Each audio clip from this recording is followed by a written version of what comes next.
Muy buenas tardes o buenos días, mejor dicho, queridos hermanos, queridos amigos, querida familia. Hoy es domingo 16 de mayo del año 2021 y a través de estos meses vengo compartiendo con ustedes la serie de el coronavirus y la Biblia. Y debajo de esa serie, algunas miniseries que realmente son tres y estoy terminando la segunda miniserie que lo titulé Cómo parar las plagas. Porque Dios envía las plagas, Dios hace la herida, pero Dios también la sana.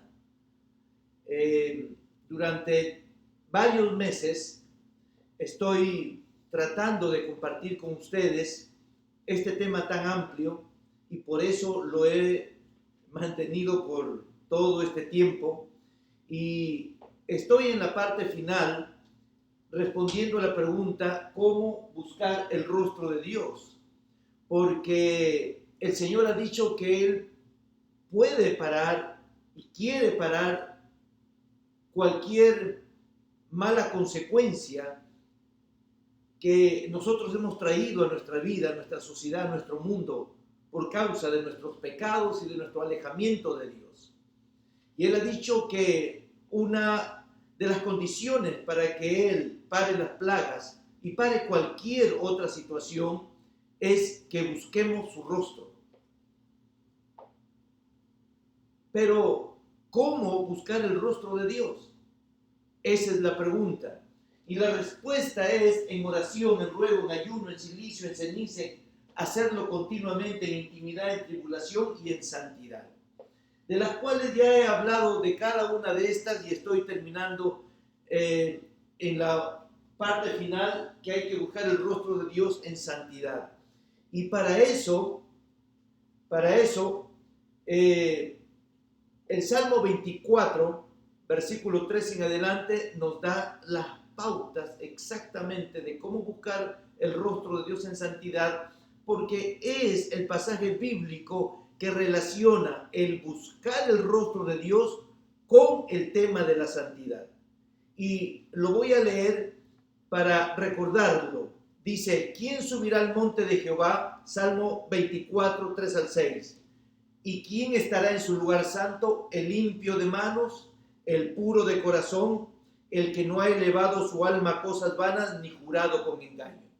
Dice que ¿quién podrá entrar a la presencia del Señor? Porque recuerden que la palabra rostro en el Antiguo Testamento, en el idioma hebreo, es la misma exactamente palabra que la palabra presencia. Presencia y rostro es la misma palabra en el idioma hebreo. ¿Quién estará en su presencia? ¿Quién estará en su lugar santo? ¿Quién subirá al monte de Jehová? ¿Quién estará frente a frente con el Señor? Dice, el limpio de manos, el puro de corazón, el que no ha elevado su alma a cosas vanas, ni ha jurado con engaño. Hasta ahí está perfecto este pasaje y nos dice exactamente lo que necesitamos entender. Pero la segunda parte de este pasaje dice, esta persona, el limpio de manos, el puro de corazón, el que no ha elevado su alma a cosas vanas, ni jurado con engaño, este recibirá la bendición de Jehová.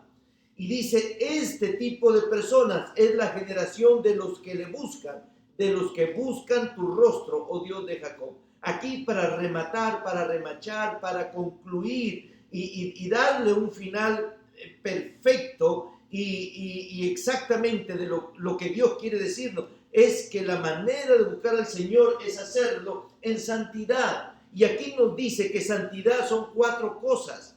Son pureza de mano, limpio de mano, pureza de corazón, que no ha elevado su alma a cosas vanas ni jurado con engaño. De las cuales, de estas 4 cosas que significan santidad, relacionada con la búsqueda del rostro de Dios, ya les he compartido. El limpio de mano, hay que tener pureza en lo que hacemos.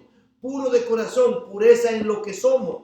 El que no ha elevado su alma a cosas vanas. Vana significa vacío, ¿verdad? Y alma significa lo que realmente somos. El alma es donde están nuestras creencias, nuestros valores, nuestros principios, nuestros pensamientos, nuestra inteligencia. Es donde está realmente donde colocamos todo nuestro recuerdo. Y la Biblia dice que esa alma hay que orientarla no en cosas vanas, en cosas vacías, en cosas temporales de este mundo, sino que hay que orientarlas al Señor, a las cosas del Señor, y las cosas del Señor son eternas, ¿verdad? Y compartí la semana pasada de cómo el diablo está detrás de nuestra alma, porque sabe que nuestra alma es exactamente lo que somos, ¿verdad? Y él está tratando de torcer todas las verdades de Dios para que entren a la mente de nosotros de una manera torcida, de una manera corrupta. Los medios de comunicación, las letras de las canciones de este tiempo, especialmente de esta generación, las películas, Hollywood y toda la industria del entretenimiento que tiene que ver con arte, inclusive las ciencias, todo el diablo lo está usando. La política, las ideologías políticas, el diablo lo está usando para torcer completamente las verdades bíblicas y enseñarlas a estas generaciones. Por generaciones viene haciendo lo mismo.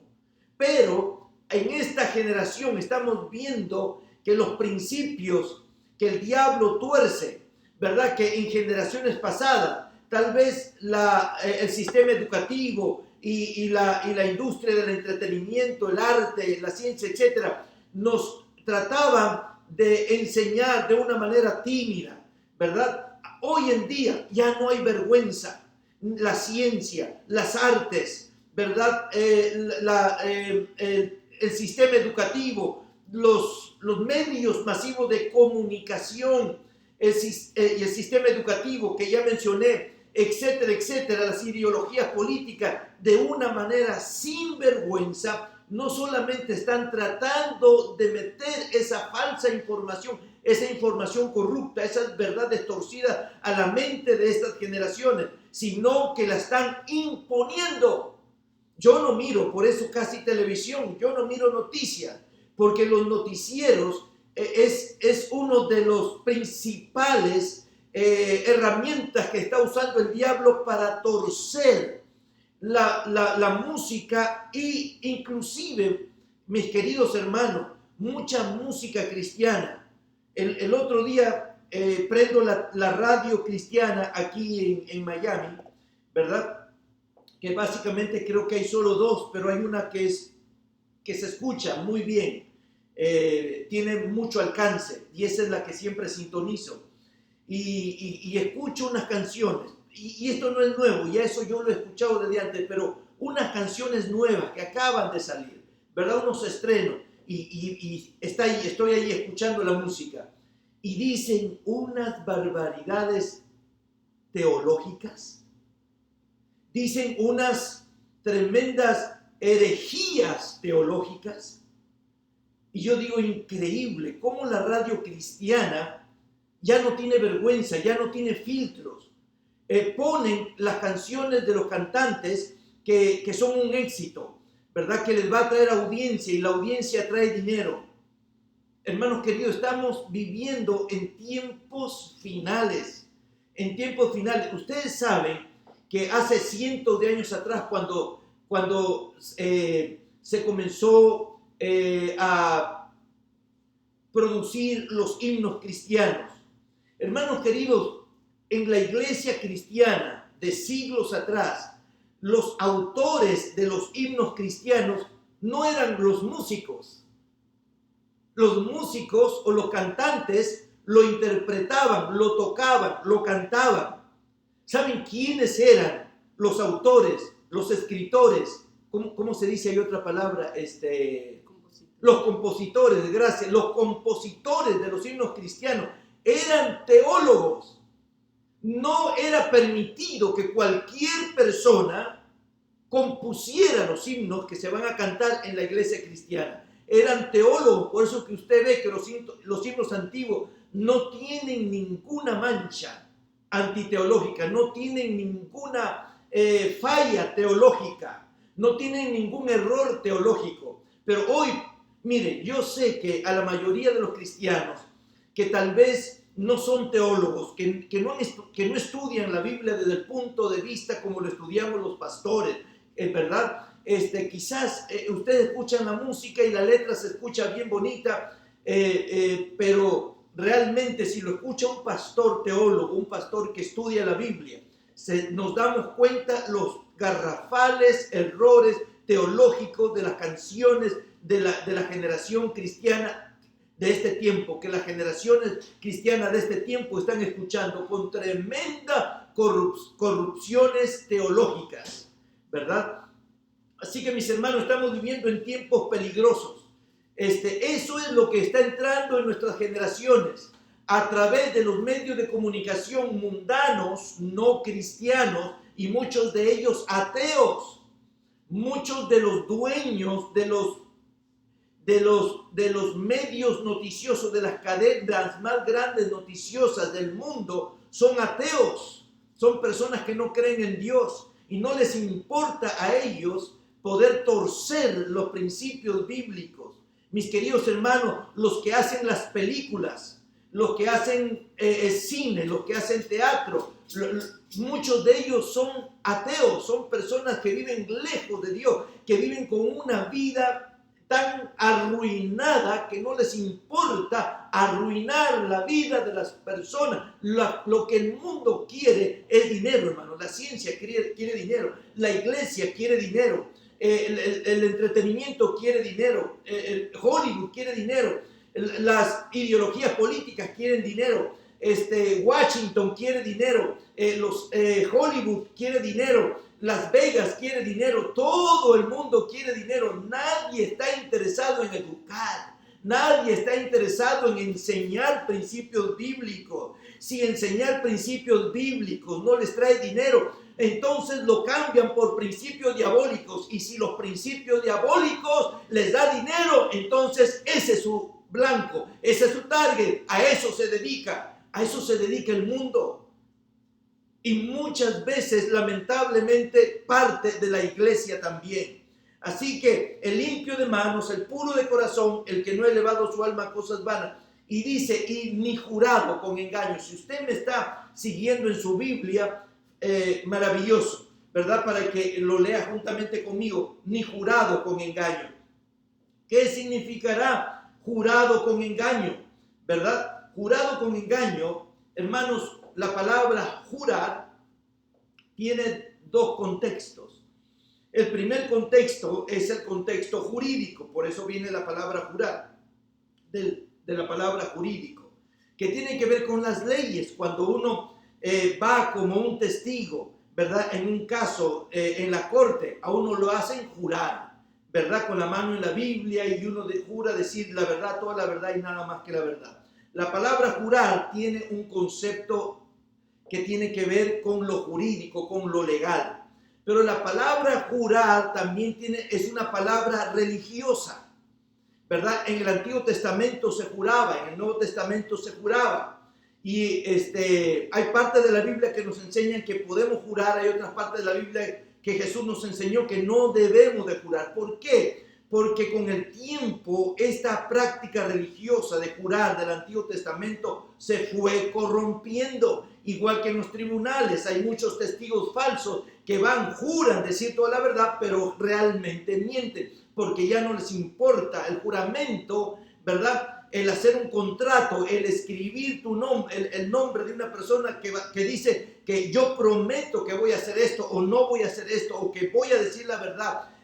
Ya no vale, ¿verdad? La palabra jurar ya no vale. La expresión jurar desde el punto de vista legal y jurídico ya no vale muchas veces. Y la palabra jurar desde el punto de vista religioso tampoco, ¿verdad? La gente, jurar no solamente es decir lo juro por Dios o lo juro por mi madrecita. No, no estoy hablando de eso, sino el jurar que tiene que ver con el dar nuestra palabra y decir yo lo voy a hacer, ¿verdad? como lo enseña el Antiguo Testamento, y no tengo el tiempo para explicar y dedicarme solo a la palabra, ¿verdad? Por eso les explico ligeramente que estos dos conceptos que tiene la palabra jurar. Entonces, desde ese punto de vista, el Señor dice que la santidad tiene que penetrar, tiene que llegar, tiene que compenetrarse a nuestro juramento. La persona que va a entrar a la presencia de Dios, que va a poder ver su rostro, la persona que busca al Señor, debe ser una persona que no jure con engaño, ya sea en tribunales humanos o ya sea en la iglesia del Señor, o ya sea en la parte legal o en la parte religiosa, ¿verdad? Y dice jurado con engaño, jurado con engaño. Así que, en primer lugar, voy a hablarles desde el punto de vista de que jurar tiene que ver con lo que hablamos, ¿verdad? Y con lo que escribimos también, ¿verdad? Porque escribir equivale a algo que expresamos, que explicamos, que hablamos, pero de una manera escrita. Y luego la vamos a ver desde el punto de vista religioso. Número 1, santidad en el habla. Efesios 4:29 dice, ninguna palabra corrompida salga de vuestra boca, sino la que sea, que sea buena para la necesaria edificación a fin de dar gracia a los oyentes. Hermanos queridos, muchas personas piensan en la palabra santidad y oran y dicen, ay Señor, ayúdame a ser santo. Santifícame, Señor. Sí, hay una parte que el Espíritu Santo lo hace, que nos santifica. Pero hay otra parte en la santificación, no en la salvación.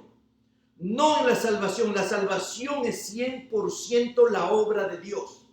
Pero en la santificación hay una parte de esa obra que lo hace el Espíritu Santo y la otra parte es la parte que lo hacemos nosotros. No en vano la Biblia lo menciona muchas veces, esfuérzate y sé valiente.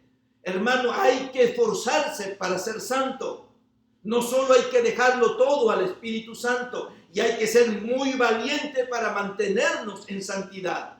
Y ya vamos a ver ahora con respecto a estas dos palabras, esfuerzo y valentía, que tiene que ver con los versículos que voy a leer a continuación. El primero de ellos, Efesios 4:29, ninguna palabra corrompida salga de vuestra boca. Hermano, el Señor no puede venir y cerrarnos la boca cuando vamos a hablar una mentira. ¿Amén o no amén? Amén. Él no lo va a cerrar, yo lo tengo que cerrar. Y para cerrarla necesito esforzarme.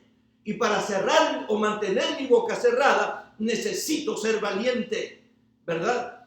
Si hay que mordernos la lengua, hay que mordernos la lengua para que no profiera, para que no salga esa palabra mentirosa y engañosa.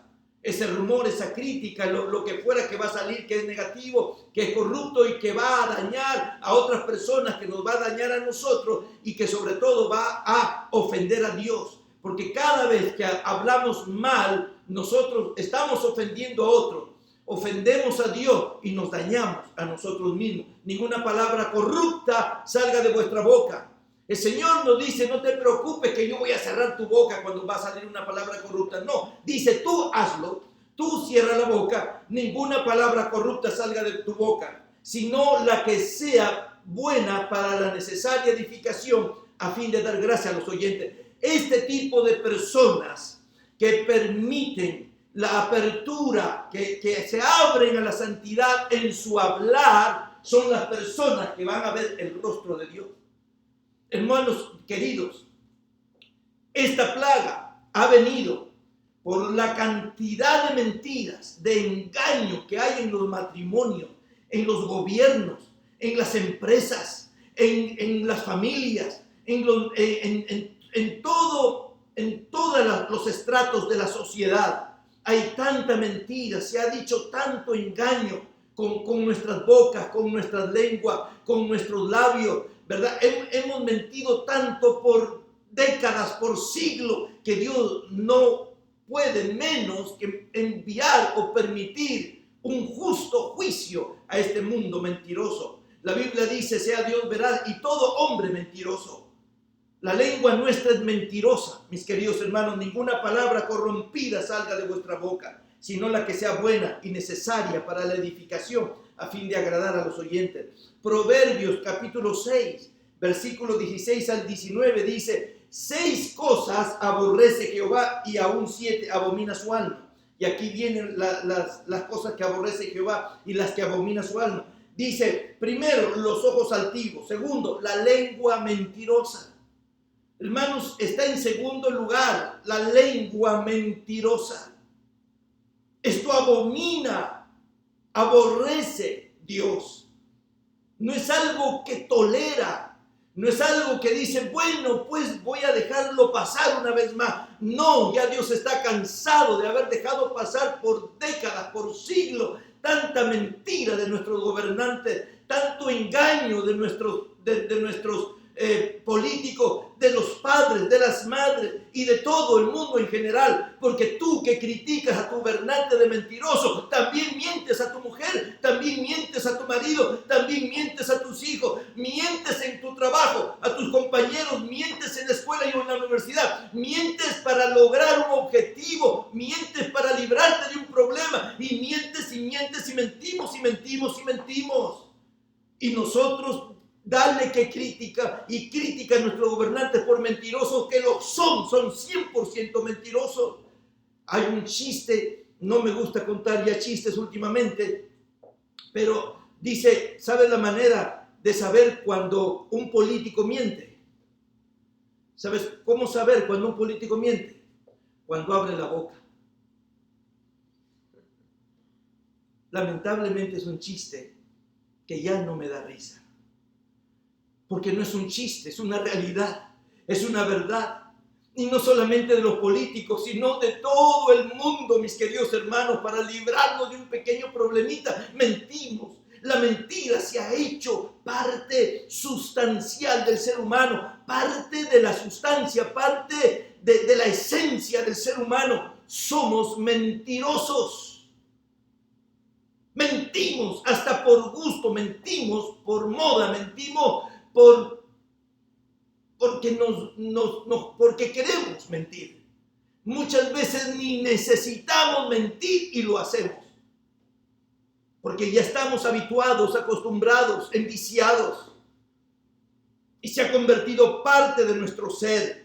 6 cosas aborrece Jehová y una abomina su alma: los ojos altivos. Número 2, la lengua mentirosa. Número 3, las manos derramadoras de sangre inocente. Número 4, el corazón que maquina pensamientos inicuos. Número 5, los pensamientos presurosos para correr al mal. Número 6, el testigo falso que habla mentiras. El 2 y el 6, la lengua mentirosa, el testigo falso que habla mentiras.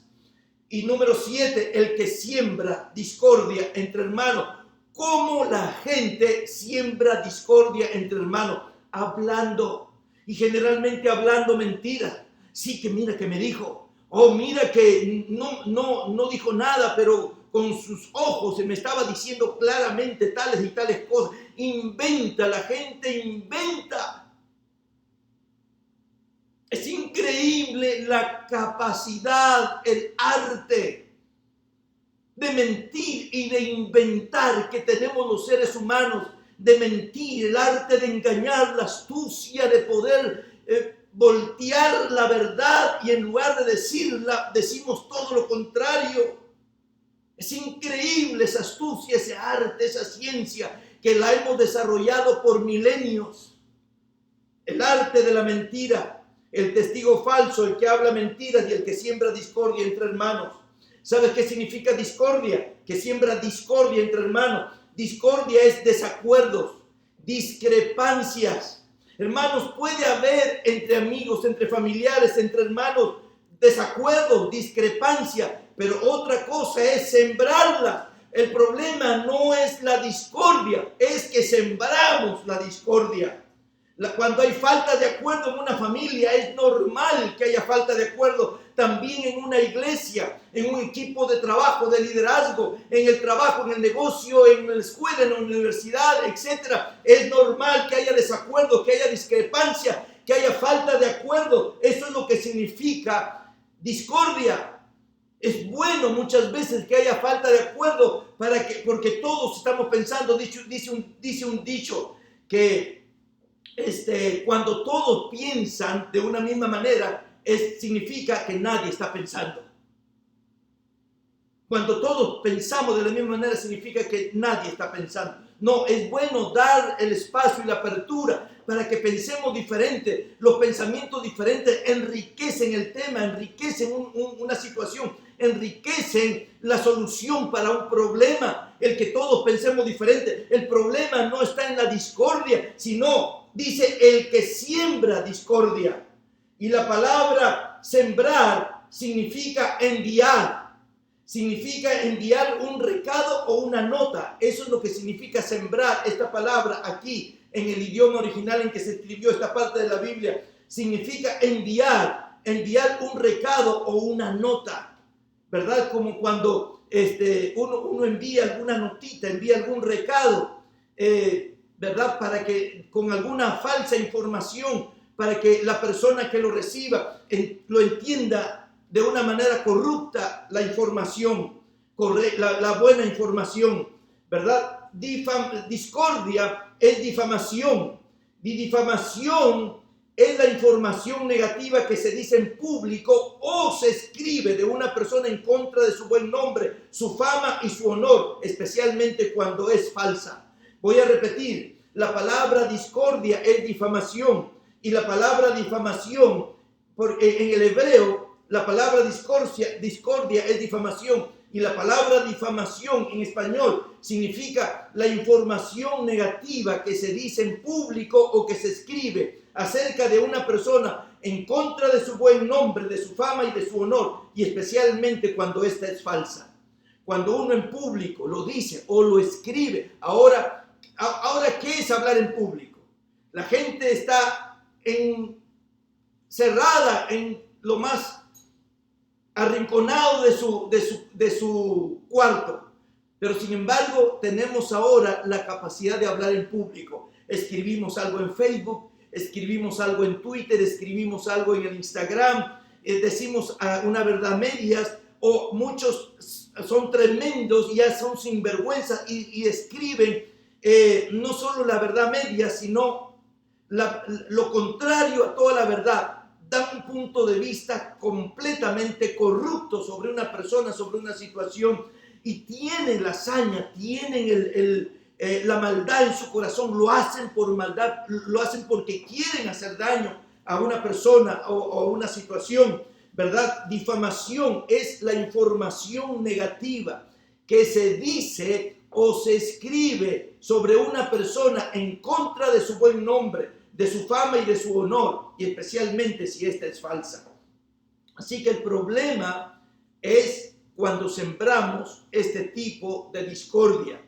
Puede haber diferencia de opiniones, puede haber desacuerdos y discrepancias, puede haber falta de acuerdo. Es bueno traerlo a la mesa, diferentemente, pensamos diferente, pero es otra cosa cuando la sembramos, cuando enviamos notas, cuando enviamos recados, cuando decimos las cosas por ahí a media, cuando inclusive las escribimos en nota, porque siembra en hebreo significa enviar un recado o una nota. Así que ahora en este tiempo creo que la Biblia, con una sabiduría profética, nos está diciendo que siempre es escribir un recado, una nota, porque ahora enviamos un recado y esas notas a través del Facebook, a través del Instagram, a través del Twitter, a través de los medios masivos de comunicación. Ahí lo hablamos, lo escribimos, enviamos notas de voz o lo escribimos, y dice que esto es sembrar discordia.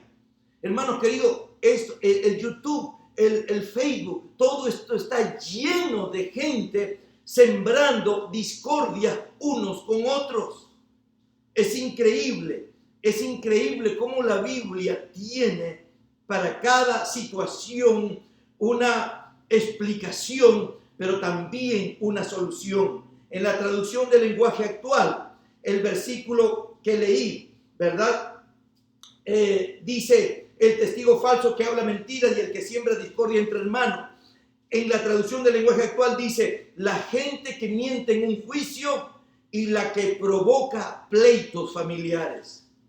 ¿Cuánta gente, hermanos, está en pleitos familiares? ¿Y sabe qué lo provocó? Lo provocó una palabra, lo provocó una opinión, lo provocó porque fuimos sueltos de lengua. ¿Qué es lo que provoca los pleitos? el rumor, la crítica, el decir medias verdades, las verdades ambiguas, ¿verdad? Indirectas y muchas veces directas que lanzamos dentro de las familias. Hermanos queridos, la gente que miente en un juicio, Dios las abomina. Y Dios aborrece a la gente que provoca pleitos familiares. Y pleitos familiares puede ser no solamente en la familia del apellido al cual pertenecemos y al apellido que tenemos, sino pleitos familiares. La iglesia es una familia.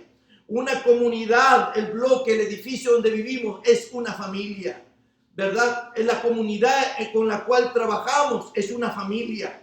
Y hay mucha gente que se dedica a sembrar discordia, provocar pleitos entre los familiares. La gente dice, y especialmente cristianos, oran: Señor, refrena mi lengua, Señor, refrena mi lengua. Pero Dios dice: refrénala tú. Dios no está para refrenar nuestra lengua. Si tú oras que Dios te refrene la lengua, estás orando de una manera que no es la voluntad de Dios, y las oraciones que Dios contesta es según su voluntad. En segundo lugar, si tú estás orando: Señor, refrena mi lengua, eso es un error teológico. La Biblia no enseña que Dios refrena la lengua. La Biblia enseña que Dios nos dice a nosotros que nosotros refrenemos nuestra lengua. Proverbios 13:13 dice: el que refrena su lengua protege su vida, pero el ligero de labios provoca su ruina. Proverbios 13:3 dice: el que refrena su lengua protege su vida, pero el ligero de labios provoca su ruina. Así que Dios nos dice: refrénala tú. El Salmo 34:13 dice: guarda tu lengua del mal y tus labios de hablar engaño. Porque hay personas, cristianos, que oran: ay, Señor, ayúdame a guardar mi lengua, guarda mi lengua del mal, que mi lengua no hable mentiras, Señor, guarda mi lengua. No, el Señor no va a guardar tu lengua y mi lengua de hablar mal. El Señor dice: no ores así porque no te puedo responder. Ya te he dado respuesta en mi Biblia. El que tiene que guardar su lengua eres tú. La Biblia dice: guarda tu lengua del mal. Dios no la va a guardar. El que va a guardar es el dueño de la lengua.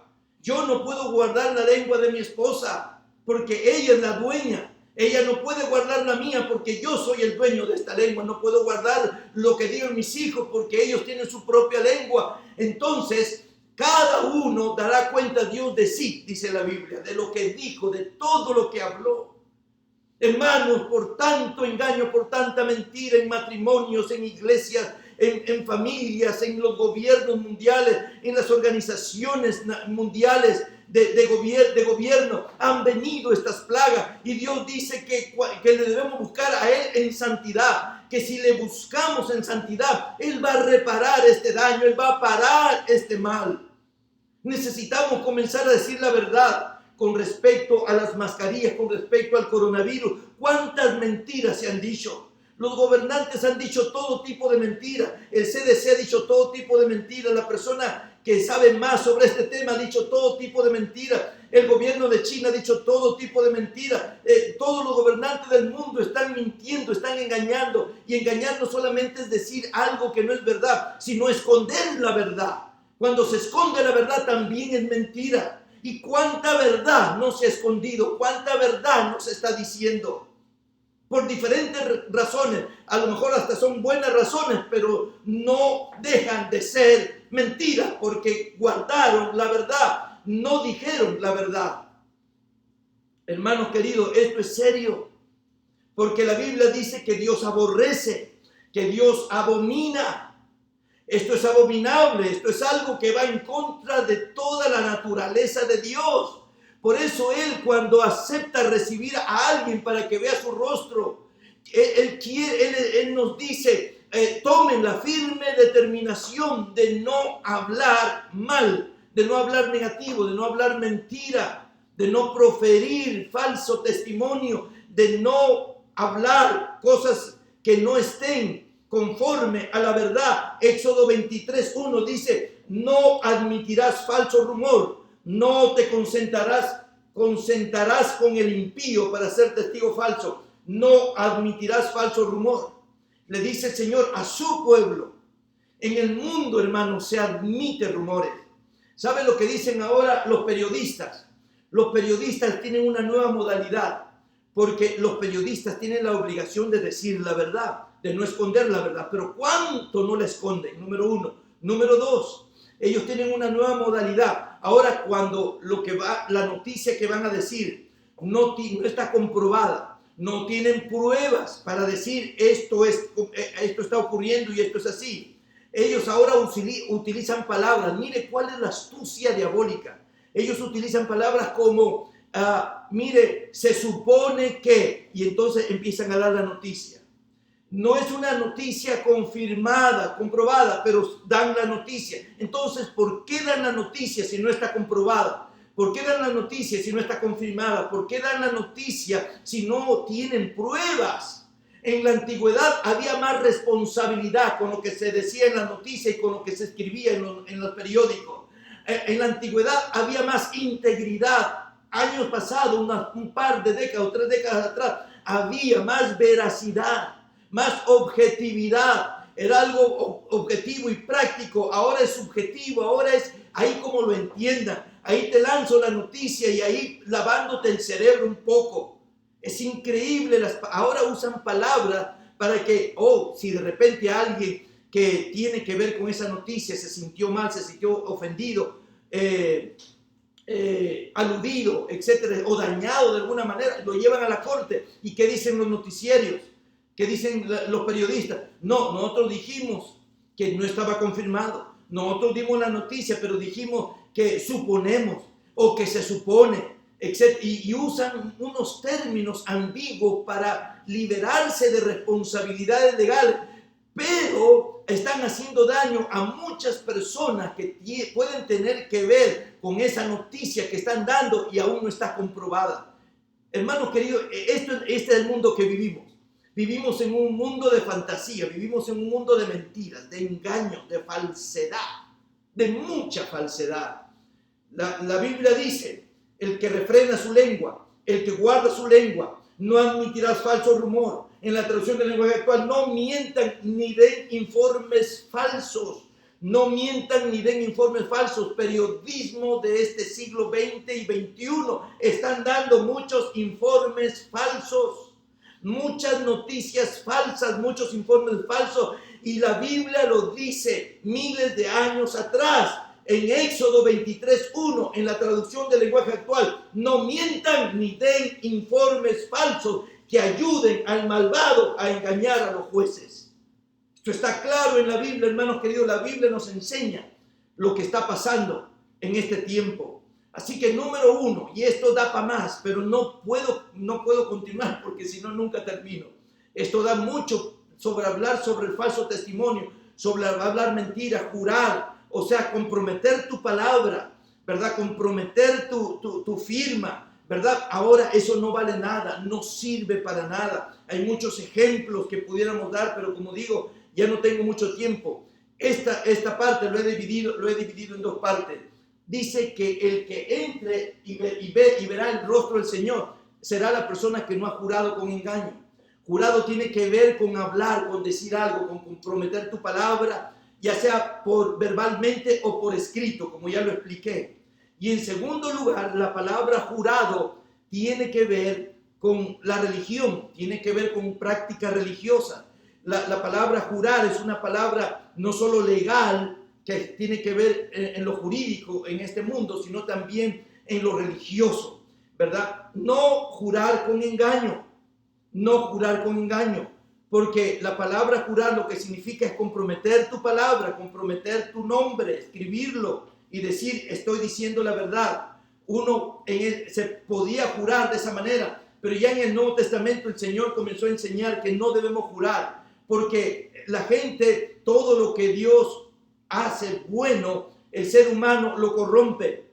Y lo que en un tiempo era bueno, lo que en un tiempo era correcto, dar su palabra o un apretón de mano o verbalmente decir, sí, yo me comprometo, lo pago. Hoy en día la gente dice, sí, me comprometo a cuidar a mi esposa, a cuidar a mi esposo en enfermedad o en salud, me comprometo a cuidarla, me comprometo a amarla hasta que la muerte nos separe. Y lo juramos, y lo decimos, lo exclamamos. ¿Y dónde hay que firmar? Afirme aquí, y firmamos, y lo refirmamos, y lo afirmamos, y volvemos al año y hacemos otra ¿cómo se dice? Otra ceremonia, y confirmamos, y a los 5 años, y a los 10 o 15 años nos estamos divorciando, o antes. La gente se está divorciando. Más del 50% de la gente que se casa en el mundo termina en divorcio antes de los 7 años. Es lo que nos dicen las estadísticas mundiales. Imagínense, más del 50%. Y eso que estoy dando una estadística de hace años atrás. No he vuelto a revisar las estadísticas de este tema en los años actuales. Hoy me imagino que es muchísimo más, porque estas cosas no tienden a mejorar. Las cosas buenas tienden a empeorar, y cuando han empeorado no mejoran, empeoran más todavía. Así que estoy seguro de que más del 50% es mucho más ahora que más del 50%. La gente empeña su palabra, pero no la cumple. Dice que lo va a hacer, pero no lo hace. Dice que no lo va a hacer, pero no cumple con dejar de hacer lo que dijo que no iba a hacer. Número 1, es en lo que hablamos. La santidad debe llegar a lo que hablamos. Dios no te puede cerrar la boca, o Dios no te puede abrir la boca. Ese aspecto de la santidad tiene que ver con nosotros. Y estas personas van a ver a Dios, dice la Biblia. En segundo lugar, jurado es una palabra religiosa, ¿verdad? ¿Qué significa jurado con engaño? De acuerdo al pensamiento judío, de acuerdo a lo que los judíos entienden este pasaje, de acuerdo al pensamiento judío, significa no jurar con engaño, significa no haber defraudado al prójimo mediante un acto religioso. ¿Qué te pareció, esposa mía? No jurar con engaño, de acuerdo al pensamiento judío, significa no haber defraudado al prójimo mediante un acto religioso.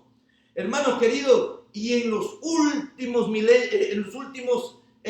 cientos de años atrás, y en las últimas décadas, ya sea a través de la iglesia católica, o a través de la iglesia evangélica, protestante, o a través de la iglesia musulmana, o a través de la iglesia judía, o a través de la iglesia taoísta, o la iglesia budista, o tantas iglesias que hay, ya sea de las ramas cristianas o de las ramas no cristianas.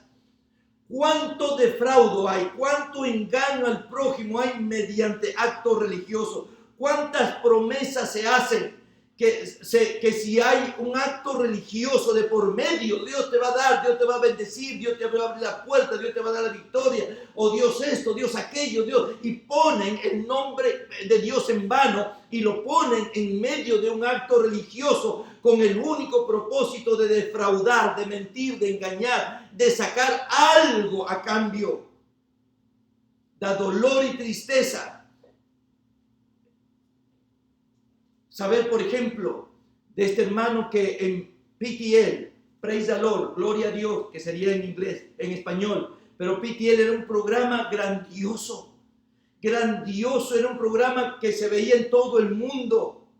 Un hombre de Dios con su esposa, bien casados, bien sólidamente formados y fundados en una asociación de iglesias muy fuerte aquí en los Estados Unidos y en el mundo entero. Y a él se le ocurrió, como recibía millones de dólares, ¿verdad?, semanales en ofrendas, él construyó en una de las Carolinas, no me acuerdo si en el norte o sur de Carolina, construyó un centro de recreación para cristianos evangélicos y comenzó a vender semanas y días, ¿verdad?, que las personas compraban. Aquí se acostumbra mucho, la gente compra una semana, no me acuerdo cuál es el nombre de este tipo de negocio, pero compra una semana con anticipación para que en esa semana mi familia y yo vayamos y tenemos allí nuestro cuarto, nuestra habitación, y podemos usar el sauna, podemos usar las piscinas, podemos usar todas las atracciones que tiene, y tenía restaurantes y tenía tiendas comerciales, un complejo inmenso de entretenimiento dirigido a cristianos evangélicos en la década de los 80. La década de los 80 en la iglesia evangélica mundial se caracterizó porque fue una década donde el Señor descubrió el pecado de grandes pastores y de grandes evangelistas, y de allí en adelante, bueno, sería el comienzo, porque de ahí en adelante el Señor ha sacado a la luz un montón de grandes pastores de mega iglesias, engañando a la gente. ¿Y qué hizo este hombre? ¿Verdad? Este pastor poderoso, chiquito pero poderoso, empezó a engañar a la gente, empezó a vender semanas para que la gente enviaba su dinero y compraba una semana, y las personas a cargo le decían, no siga vendiendo porque ya se completó los años, de aquí a no sé cuánto, ya se completó, ya no podemos seguir vendiendo semanas. Y él dijo, no, sigamos vendiendo porque necesitamos el dinero. Y siguió vendiendo y vendiendo y vendiendo. Finalmente se descubrió, fue a parar a la cárcel, la mujer se casó con su mejor amigo, y total, una desgracia a su vida, una desgracia al ministerio, una desgracia a todo ese complejo de entretenimiento y turístico para cristianos evangélicos aquí en Estados Unidos. Todo se fue al agua, todo se fue a tierra, todo se fue al lodo, al fango, todo se destruyó, todo se derrumbó, como dice la canción. Hoy por ahí él anda haciendo cositas en el ministerio, es lo que sabe hacer, ¿verdad? Así que está arrepentido, ha escrito un libro, etcétera, etcétera, pidiendo perdón y explicando las cosas como fueron, etcétera, etcétera. Y es como muestra un botón, Hay un periodista muy famoso en México que estaba llevando a cabo una serie de noticias acerca de los pastores en Estados Unidos de iglesias muy grandes que piden mucho dinero y que pues viven como súper ricos, ¿verdad? Entonces él, dentro de sus investigaciones, decidió pasarse al estado de Texas, donde hay varias iglesias, mega iglesias, y fue una de ellas para estar en el culto, para entender la cultura evangélica de Estados Unidos, por qué la gente da tanto a los pastores y por qué hay pastores que piden tanto dinero cuando ya tienen mucho dinero, etcétera, etcétera. Era asunto de sus investigaciones. Y él cuenta, cuando regresó a México, ahí cuenta y dice, bueno, yo estaba sentado ahí en una silla y salió el pastor con una sonrisa muy bonita y en 15, 20 minutos dio un speech, habló acerca de la importancia de los diezmos, la ofrenda, etcétera, etcétera. Dice, el hombre era tan persuasivo que yo no creo en dar los diezmos y las ofrendas a la iglesia, pero el hombre fue tan persuasivo que yo, un hombre completamente opuesto a todo eso, tocó mi corazón, saqué un billete de $100 y corrí adelante a depositar mi billete de $100. Cuando yo regresé a mi asiento, es como que desperté de un hipnotismo y dije, ay, ¿qué hice? ¿Cómo yo fui y dejé $100 si yo no creo en esto? Hay una labia increíble en este tiempo, hermanos. Así que la Biblia, ¿qué nos dice? No defraudes a tu prójimo mediante acto religioso. Y no solamente un acto religioso de ofrendar, no solamente un acto religioso de diezmar, porque el diezmo es bueno, la ofrenda es correcta, es bíblica, 100%, Antiguo Testamento, Nuevo Testamento, antes de la ley, después de la ley, en la ley y en la gracia. Hermano, esto no merece discusión. Esto no merece que tengamos que aclararlo. Esto está muy claro en la Biblia. El que no quiere creer es porque es codo, es porque realmente no quiere dar, ¿verdad? Así que eso yo no lo voy a tratar, porque eso está más claro que el agua. El problema es que no solamente con este tema muchas veces se engaña a la gente desde los púlpitos, ya sea evangélico o ya sea católicos. ¿Verdad? La Iglesia Católica es dueña de la Fiat, es dueña de fábricas de armas, es dueña de bancos, es dueña de edificios, es dueña de medio mundo, de medias capitales del mundo, y todavía sigue pidiendo dinero y necesitando dinero. La Biblia dice en Santiago 1, 26 y 27, si alguno se cree religioso entre vosotros y no refrena su lengua, ¿qué dice la Biblia? Aquí voy a matar 2 pájaros de un solo tiro. Santiago 1, 26 y 27 dice, si alguno se cree religioso entre vosotros y no refrena su lengua. Ay, mis hermanos y mis hermanas que se creen religiosos y que usan vestidos largos pero la lengua no tiene la misma largura que sus vestidos. Ojalá que sus lenguas también sean largas como sus vestidos. Se ponen vestidos largos porque no quieren que se vean sus rodillas, porque no quieren que se vean sus piernas, y lo usan así de largo porque dicen, oh, yo soy muy cristiana o muy cristiano, pero no tienen el mismo principio en su boca, que el principio que aplican a sus vestidos, no lo aplican a sus bocas. Si alguno se cree religioso entre vosotros y no refrena su lengua, Dios no va a refrenarla. Él nos dice, refrénalo tú. Él no va a guardar nuestra boca a decir maldad. Dice Él, guárdala tú. Si alguno no refrena su lengua, sino que engaña su corazón, la religión del tal es vana. Y aquí religión no está hablando como nosotros sabemos que la religión nos salva. Aquí está hablando acerca de actos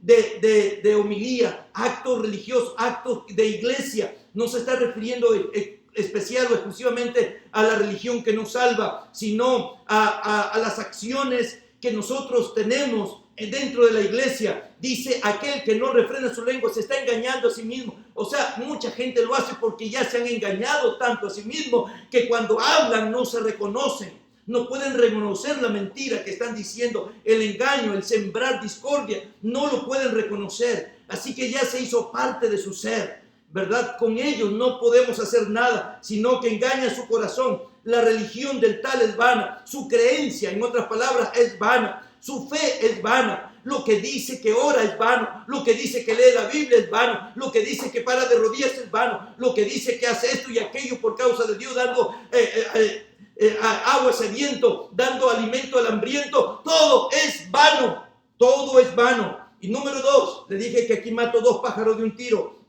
El 27 dice, la religión pura y sin mácula delante de Dios el Padre es esta: visitar a los huérfanos y a las viudas sus tribulaciones y guardarse sin mancha del mundo. ¿Sabes cuál es la verdadera religión? ¿Cuál es la verdadera expresión de nuestra fe en Cristo?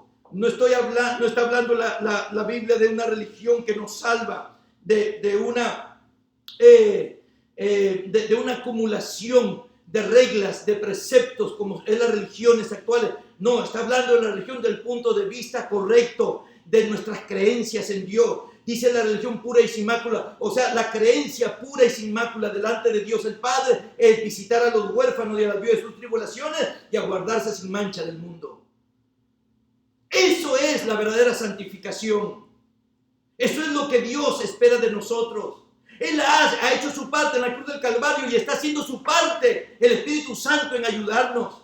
Es más, esta enseñanza es parte de la obra del Espíritu Santo para hablarte y para hablarme, para hablarnos, para enseñarnos. Esta es su obra santificadora a través de su palabra enseñada correctamente. Pero hay otra parte de la santificación que es tu parte y la mía, que es la de aceptar esta palabra, arrepentirnos de verdad en lo profundo de nuestro corazón, pedirle perdón a Dios y, hermanos, esforzarnos y ser valientes por cerrar la boca. Zip your lip, cierra tu boca. Se lo digo en español y en inglés para que todos me entiendan. Zip your lip, cierra la boca cuando hay que cerrarla, abrirla cuando hay que abrirla, y cuando hay que cerrarla, mantenerla cerrada. La religión pura, la creencia pura, tu confianza pura en Dios y sin mácula. Mácula significa sin mancha. La religión pura y sin mancha delante de Dios el Padre es esta: visitar a los huérfanos y a las viudas de su tribulación, o sea, hacer actos religiosos de ayudar a los pobres. Pero la segunda parte, guardarse sin mancha del mundo. Guardarse sin mancha del mundo es: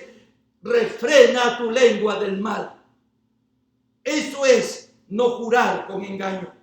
Refrenar, guardar nuestra lengua en lo natural y guardar nuestra lengua en lo religioso, en lo que tiene que ver con el Señor. Religión aquí significa el aspecto externo de las cosas que hacemos en la iglesia. No significa religión como lo entendemos ahora. Jesús lo ilustró en Marcos 11, del 15 al 17, cuando Él limpió el templo. Dice, vinieron pues a Jerusalén y entrando Jesús en el templo comenzó a echar fuera los que vendían y compraban en el templo, y volcó las mesas de los campistas y las sillas de los que vendían palomas, y no consentía que nadie atravesase el templo llevando utensilio alguno. Todo esto tiene su explicación, no tengo tiempo, pero explicaré algunas cosas rápidamente. Y les enseñaba diciendo, no es un problema de la grabación, lo estoy repitiendo yo porque quiero darles énfasis. No está escrito, mi casa será llamada casa de oración para todas las naciones, mas vosotros la habéis hecho cueva de ladrones. Hermanos queridos, qué triste que entrando Jesús en el templo, en lugar de ver gente arrodillada, gente orando, gente ayunando, gente buscando a Dios de todo corazón, encontró a gente que estaba en malicia, haciendo tratos, haciendo trueques, vendiendo y comprando, y mucho de eso eran engaños, eran mentiras, era defraudando a la gente a través de actos religiosos. No jurarás con engaño. Dice, entrando Jesús en el templo, comenzó a echar fuera a los que vendían y compraban en el templo. Hoy en día en los templos se compra y se vende de todo. Y volcó las mesas de los cambistas y las sillas de los que vendían palomas. Volcó las mesas de los cambistas y la silla de los que vendían palomas. Y dijo, ustedes han convertido mi casa de oración para todas las naciones en una cueva de ladrones. ¿Sabe que el Señor usó la palabra ladrones? La palabra ladrón en griego es lestes, que significa uno que asalta abiertamente y con violencia. O sea, no dijo, ustedes han convertido mi casa de oración para todas las naciones en una cueva de ladroncillos, de principiantes, de ladrones, de rateros o de robadores, como se diga. No dijo, ustedes han cambiado mi templo, que debe ser una casa de oración, en una cueva de personas ahí que mienten poquito de vez en cuando. No. Él usó la palabra lester, lo han convertido en una cueva de lo peor de los ladrones, los que asaltan abiertamente, sin vergüenza y con violencia. Un hermano que es un patriarca en Latinoamérica, ¿verdad? No quiero decir su nombre, pero no quiero comprometerlo aquí. Pero este hermano que es muy amigo nuestro y amigo de muchos pastores en toda Latinoamérica, él hace un par de décadas, no ahora, hace un par de décadas, él todavía vive, está bastante mayor, pero muy lúcido en todo lo que, y es un gran honor para nosotros ser amigos de él, ¿verdad? Él hace algunas décadas, me acuerdo que un día que le invité a predicar en nuestra iglesia allá en Panamá, nos dijo, hablando acerca del tema de la iglesia, de cómo está hace décadas atrás, dijo, no, si ahora uno va a una iglesia, dice, pues no todas, gracias a Dios, pero uno va a ciertas iglesias, y dice, lo que tenemos ahí no son pastores, sino son personas, son ladrones que te roban, dice, a mano armada. Así mismo nos dijo que te roban a mano armada. Es increíble. Y esto lo dijo hace algunas décadas un hombre de Dios, ¿verdad? Amigo nuestro. Pero Jesús ya lo dijo hace 2000 años atrás. Ustedes han convertido mi casa, que debería ser casa de oración, en una cueva de ladrones, o sea, de personas que asaltan abiertamente, sin vergüenza y con violencia. O sea, él no lo comparó con aprendices de ladrones, con ladronzuelos, ladroncillos, una persona que está en sus inicios, en su génesis, en principiante, ¿verdad? Uno que está recién entrando en este mundo de la cueva del ladrón, no, uno que está profundizado en la cueva del ladrón, uno que enseña, un maestro, uno que abiertamente y desvergonzadamente y con violencia roba y asalta. Con eso nos convirtió. Con eso nos comparó el Señor Jesús. Que Dios nos ayude y nosotros nos esforcemos en que no seamos hallados, hermanos queridos, ministrando en nuestros templos, y que nosotros le hayamos convertido estos templos que deberían ser casa de oración en cueva de ladrones, y no cualquier ladrón, de los peores de los ladrones. No sé si tengo más tiempo todavía. Voy a terminar con estas últimas ideas, mis queridos hermanos. Para terminar con la idea de cómo buscar el rostro de Dios. Mira, el llamado de Dios a la santidad y a la obediencia al hombre no es un tema de ahora, no es un tema del Nuevo Testamento, es una constante desde el Génesis hasta el Apocalipsis. El primer llamado que el Señor hizo a buscar su rostro, el primer llamado que Dios hizo a la santidad, fue cuando llamó a Adán y Eva. Miren, Génesis 3, 8 al 10 dice, y oyeron la voz de Jehová Dios, que se paseaba en el huerto al aire del día, y el hombre y su mujer se escondieron de la presencia de Jehová Dios entre los árboles del huerto. Mas Jehová Dios llamó al hombre y le dijo, ¿dónde estás tú? Y él respondió, oí tu voz en el huerto y tuve miedo porque estaba desnudo y me escondí. ¿Dónde estás tú? El Señor buscó, en lugar de que el hombre busque a Dios, Dios buscó al hombre. ¿Por qué? Porque se alejó, se escondió, porque había pecado. El pecado nos aleja de Dios. El pecado, hermanos queridos, nos pone una barrera entre Dios y nosotros, ¿verdad? Pero me llama poderosamente la atención cuando el Señor, cuando la palabra dice, el hombre y la mujer se escondieron de la presencia de Jehová. El hombre y su mujer se escondieron de la presencia de Jehová. La palabra presencia, ya les dije que en todo el Antiguo Testamento la palabra presencia y la palabra rostro, cara, face, es la misma palabra y se la usa indistintamente de acuerdo a la circunstancia y al contexto.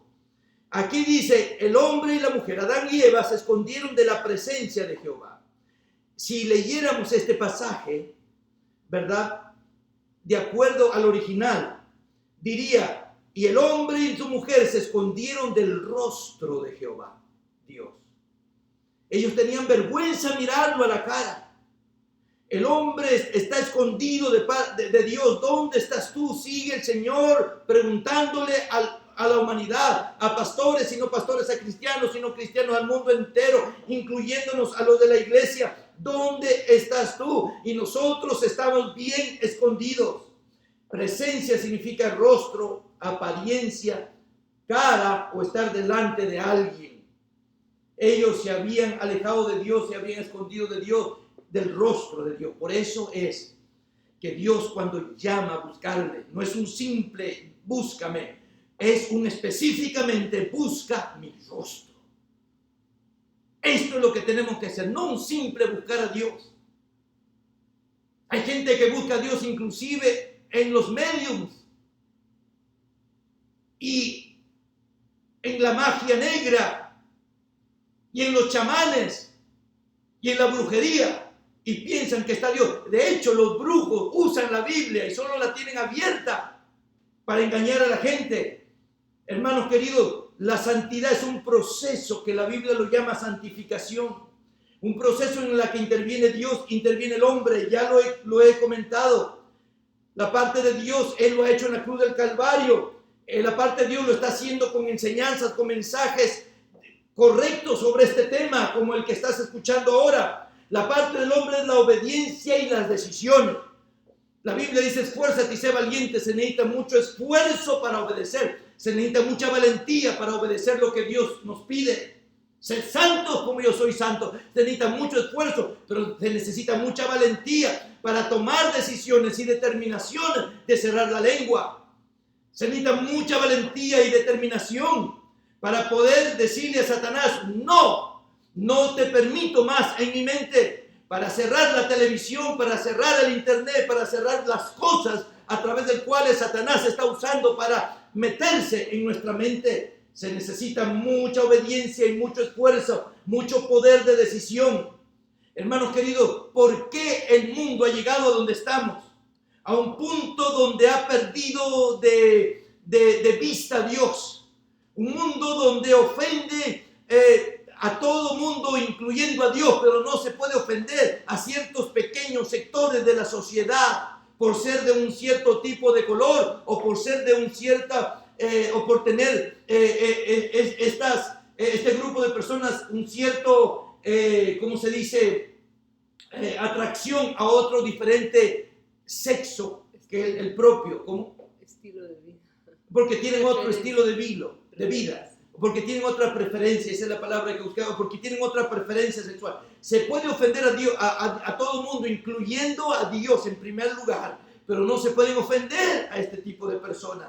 ¿Por qué se ha llegado a este punto? Porque la humanidad se ha alejado tanto de Dios que ya no reconoce lo bueno y de lo malo. No sabe qué es justicia y qué es injusticia, no sabe qué es igualdad, no sabe qué es lo correcto y lo incorrecto. Ha perdido de vista a Dios, por lo tanto han perdido de vista los principios y los valores cristianos. Y el Señor dice, para que recuperen eso que han perdido, acérquense a mí. Mientras más cerca de mí están, van a poder ver mi rostro, van a poder ustedes verse en Él. Cuando se vean en mi rostro, ustedes van a ver lo malo que está en ustedes y lo bueno que yo quiero que esté en ustedes. Van a poder desechar lo malo y recoger lo bueno. Es por eso quiere que Dios nos acerquemos. Es un proceso donde interviene Dios, interviene el hombre. Así que una decisión equivocada, muchas decisiones equivocadas han llevado a los gobiernos al punto donde están enseñando lo malo en lugar de lo bueno. Decisiones equivocadas, corruptas, decisiones que tienen su fundamento y tienen su inspiración en el infierno, son los que han llevado a los gobiernos a enseñar, a imponer en sus sistemas educativos que se enseñen lo malo en lugar de lo bueno. Inclusive denominaciones enteras, iglesias enteras, a enseñar lo corrupto, lo incorrecto y no lo bueno y lo correcto. Decisiones malas. Tal vez hablando a nivel familiar y a nivel personal. Tú dirás, pastor, yo no tengo nada que ver con los gobiernos y con la sociedad. A mí no me importa esto o aquello que usted dice. Pero pastor, estoy divorciándome.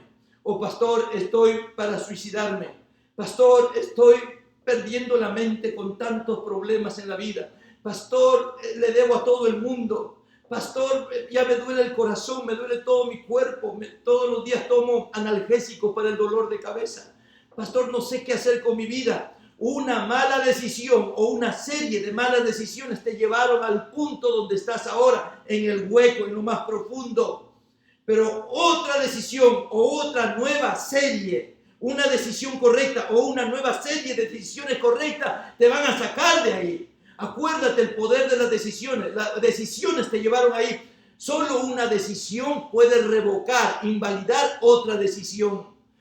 Tomaste decisiones malas, comienza a tomar decisiones buenas. Tomaste decisiones incorrectas porque tal o cual te dijeron que debes hacer eso. Ahora toma decisiones correctas, no porque este o el otro te lo dice, sino porque Dios te lo dice. Comienza a tomar decisiones nuevas, correctas, buenas, justas. Y estas nuevas decisiones invalidarán las decisiones malas. Amén. Las nuevas decisiones van a invalidar, van a eliminar las decisiones malas.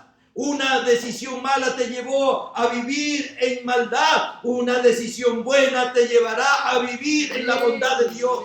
Malas decisiones te llevaron a vivir la mala vida que tienes ahora. Buenas decisiones de parte de Dios te llevarán a vivir la vida victoriosa que Dios quiere y planeó para ti. Desde antes de la fundación del mundo, Dios tenía esos planes maravillosos para ti y para mí.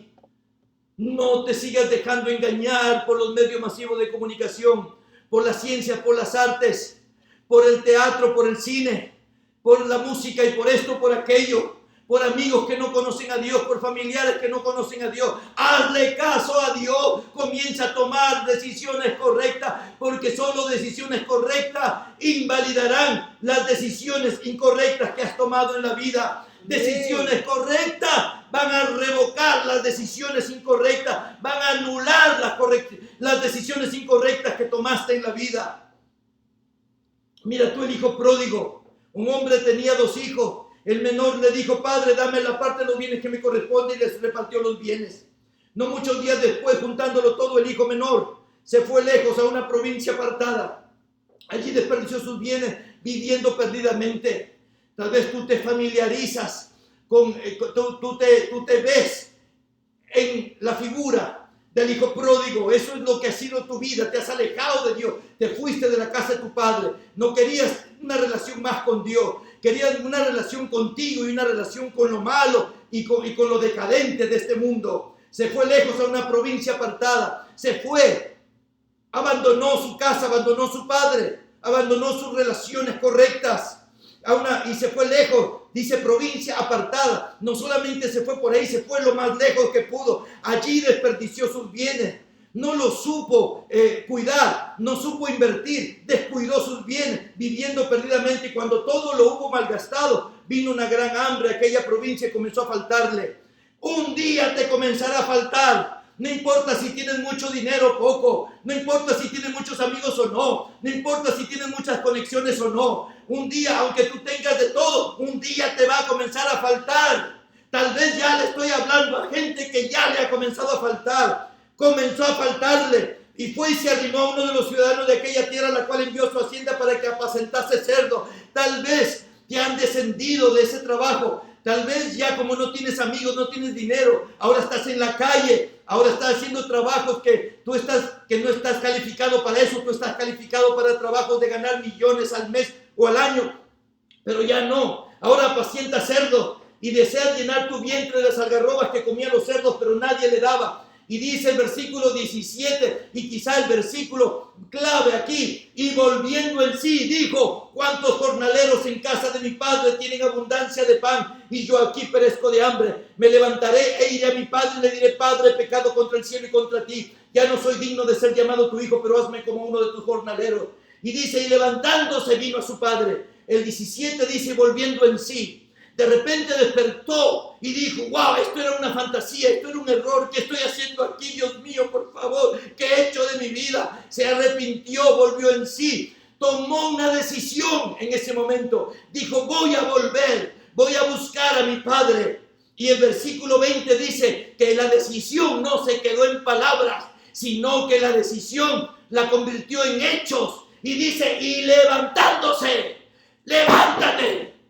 A ti te hablo, levántate. Tú necesitas despertar de este sueño, de esta fantasía diabólica. El diablo te ha engañado, te ha metido, te ha confundido y te ha metido en relaciones extrañas, te ha metido en ambientes malos y tú te has dejado arrastrar. Pero este es el momento que ha comenzado a faltarte. Has despertado esta mañana y dices: ¿qué hago aquí drogándome? ¿Qué hago aquí con esta mujer que no es mi mujer? ¿Qué hago aquí con este hombre que no es mi hombre? ¿Qué hago aquí con estos hijos que no son mis hijos? ¿Qué hago con esta economía que no es mi economía? ¿Qué hago en esta casa que no es mi casa? ¿Qué hago en este trabajo que no es mi trabajo? ¿Qué hago aquí en estas circunstancias que no son las circunstancias que Dios ha preparado para mi vida? ¿Qué hago aquí? No te quedes solamente en el asombro, no te quedes en el despertar, no te quedes solo en decir que vas a hacer algo, sino que hazlo. Levántate, dice, y levantándose vino a su padre, y levantándose vino a su padre. Ve, corre a tu padre, ve a tu casa, llama por teléfono si no puedes correr porque estás lejos, y dile: papá, perdóname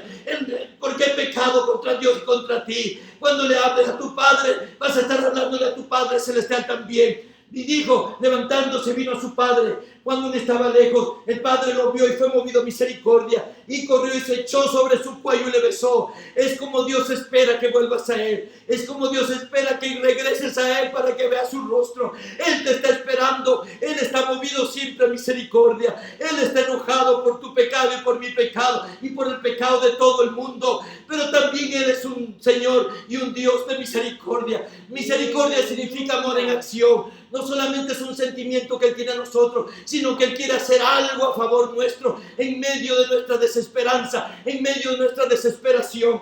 Y dice, y Él fue movido a misericordia y corrió. El Padre va a correr cuando tú comiences a buscar su rostro, cuando todas las maneras como he enseñado estos meses, esta semana, cuando tú comiences a hacer un poquito, cuando tú comiences a hacer un esfuerzo pequeño, Dios va a hacer un esfuerzo mayor, Dios va a hacer un esfuerzo más grande. Él va a correr hacia ti, aunque tú vengas todo flaco y languidecido, porque no has comido, porque no has bebido, por la situación emocional, espiritual en la que vive. Tal vez vienes con los hombros abajo y arrastrando los pies. Tú vienes poquito a poquito a Él, pero Él viene corriendo hacia ti. Dice la Biblia, levantándose vino su padre. Cuando estaba lejos, el padre lo vio y fue movido a misericordia, y Él corrió y se echó sobre su cuello y le besó. Y el hijo le dijo: Padre, he pecado contra el cielo y contra ti, ya no soy digno de verdad de ser llamado tu hijo. Pero el padre le dijo a sus siervos: sacad el mejor vestido y vestidle, ponedle un anillo en su mano, calzado en sus pies, traed el becerro más gordo y matadlo, y comamos y hagamos fiesta, porque mi hijo muerto era y ha revivido, se había perdido y es hallado. Y comenzaron a regocijarse. Cuando tú no buscas a Dios, estás muerto en tus delitos y pecados, dice Pablo a los Efesios. Y aquí dice Jesús: porque mi hijo muerto era. Cuando uno se va de Dios, cuando uno se aleja de Dios, cuando uno no percibe ya entre lo bueno y lo malo, hermanos queridos, uno está muerto espiritualmente, muerto completamente. Pero Dios es Dios de vivos, dice la Biblia, no Dios de muertos. Y cuando Él te recibe, Él te da la vida nuevamente. Y no te da una nueva vida aquí en la tierra, solamente te da una vida eterna para siempre en el reino de los cielos. Mi hijo ha muerto, pero ha revivido. Se había perdido y es hallado. Estás completamente confundido y extraviado. Pero Dios te encuentra porque tú hiciste tu mejor esfuerzo. Aunque sea pequeño y mínimo, pero es tu mejor esfuerzo. Y Dios es todo lo que quiere ver de nosotros. Tal vez lo más mínimo y pequeño esfuerzo que hagamos, y Él hará el resto. Él va a correr, Él nos va a abrazar, Él nos va a besar, Él nos va a poner vestido nuevo, calzado nuevo. Él nos va a poner todo nuevo. Él nos repara. Él hace todo nuevo. Todas las cosas nuevas las hace el Señor. Él nos repara piezas, Él cambia las piezas. Él te da un nuevo corazón, dice la Biblia. Él nos repara tu corazón. Va a agarrar todos los pedazos, pero con todos esos pedazos va a ser un corazón nuevo. No va a ser el mismo. Eso es como yo puedo responder a la pregunta: ¿cómo buscar el rostro de Dios? No puedes continuar, no podemos continuar. ¿Cómo estamos? Lejos, abatidos, angustiados, hambrientos, sedientos, languideciendo, agonizando, día a día. Solo di en tu mente o exprésalo mejor con tus labios: ¿qué hago aquí? Este lugar no me corresponde. Levántate y busca al Señor. Padre, gracias te doy, Señor. Creo con todo mi corazón, Señor, que si te buscamos, tú has dicho: buscadme y viviréis. Porque estamos muertos, Señor. Y no con fuerza de vivos, sino por la fuerza de la inercia. Te buscamos, Señor.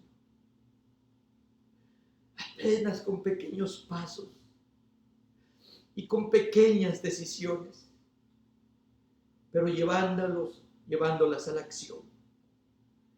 Decidimos buscarte, oh Señor, con todo nuestro corazón, en santidad, en silicio, en ceniza, en oración, intensamente, continuamente, en santidad. Te vamos a buscar, Señor. Comenzamos hoy, mi Dios, a buscarte con todo nuestro corazón. Buscadme y viviré. Mi hijo estaba muerto, pero ha revivido. Estaba extraviado, perdido, y es hallado, es encontrado. No hay peor hijo pródigo que los hijos pródigos dentro de las iglesias y dentro de ministerios. Ayúdanos, Señor, a buscarte tu rostro como debemos buscarlo. Ayúdanos a encontrarte, Señor, con la seguridad y la confianza que si damos el primer paso, tú no solo vas a dar el segundo paso, sino que vas a correr a nuestro encuentro. Cada mañana, Señor, se despierta el mundo y tú con el pensamiento: quizá este día mi hijo vuelva a mí. Y cada noche, cuando en el mundo se oscurece, tú arropas nuestro cuerpo en la cama con la fe y la confianza. Y piensas: seguro mañana mi hijo volverá a mí.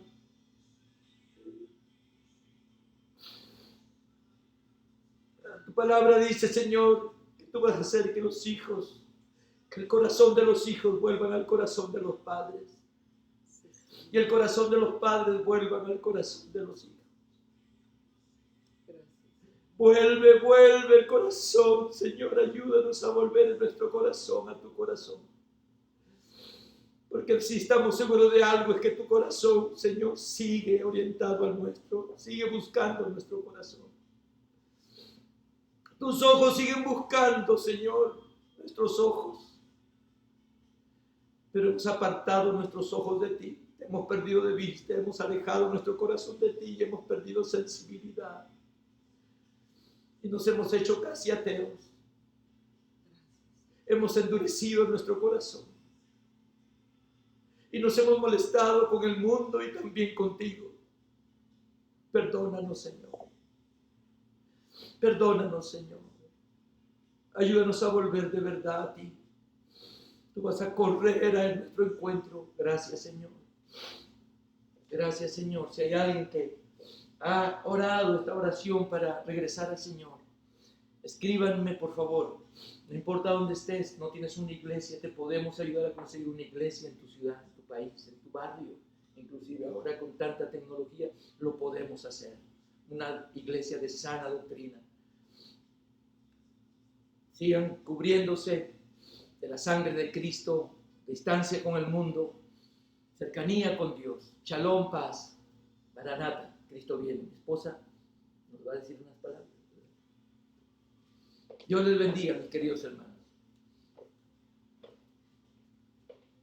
¿Qué mensaje para más pertinente, más relevante para nosotros en esta tarde? Vuelve a Dios. Si este mensaje te ha bendecido, por favor compártelo a otras personas y también a todos nuestros hermanos y hermanas que están constantemente conectados con nosotros. Puedes ofrendar y diezmar a la Iglesia Hispana de Columbus. Siempre dejo allí el link. Puedes poner Iglesia Hispana de América y puedes ofrendar online. Que Dios te bendiga y hasta nuestro próximo domingo.